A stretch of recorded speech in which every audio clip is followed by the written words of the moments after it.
Weka usiku wa Lailatul Qadri, naye ni usiku nzito kuliko masiku, lakini masiku haya mchana wake na usiku wake ni nzito kuliko masiku mengine yote. Yani ibada ambayo utakayefanya wewe katika masiku haya ni bora kuliko ibada yote ambayo utakayefanya mwaka nzima. Swala ambayo utakayeswali wewe katika masiku haya ni bora kuliko swala yote ambayo utakayeswali wewe katika masiku mengine. Qur'ani ambayo utakayesoma wewe katika masiku haya ni bora kuliko Qur'ani yoyote ambayo utakayesoma wewe katika masiku isiyokuwa masiku haya.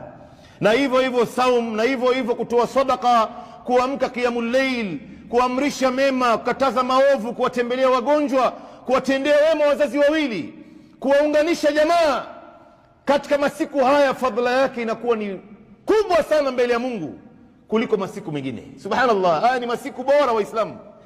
Mwenyezi Mungu Subhanahu wa Ta'ala ameyaleta masiku haya mbele yetu na ametupa nafasi nyingine. Wallahi Mwenyezi Mungu anatupenda sana. Mwenyezi Mungu anatupenda wallahi. Wanasema baadhi ya wanazuoni ni kana kwamba Mwenyezi Mungu Subhanahu wa Ta'ala anataka Waislamu waingie peponi kwa lazima waingie peponi. Lakini sisi ndio ambaye tunajivuta na kila mara tunajifanya hatuna hata habari. Imetoka Ramadhani na fadhila za Ramadhani tunazijua Waislamu. Tumetajiwa hapa mwezi mzima. Ramadhani imemalizika, umeongeza siku 6 juu yake katika Shawwal. Umeandikiwa saumu ya mwaka nzima. Imemalizika 6, imekuja masiku haya 10.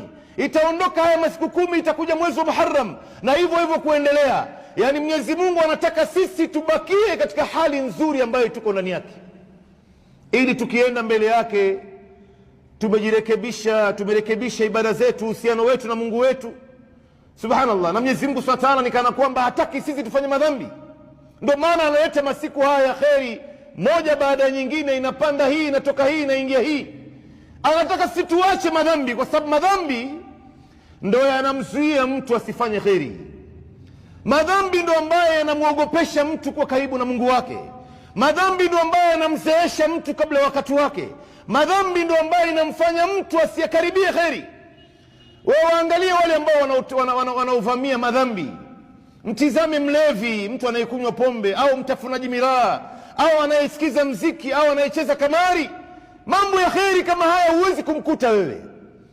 Lakini yule ambaye hana matabia hizi nzito nzito, hizi kheri haziwezi kumpita, kwa sababu ndo masiku bora duniani.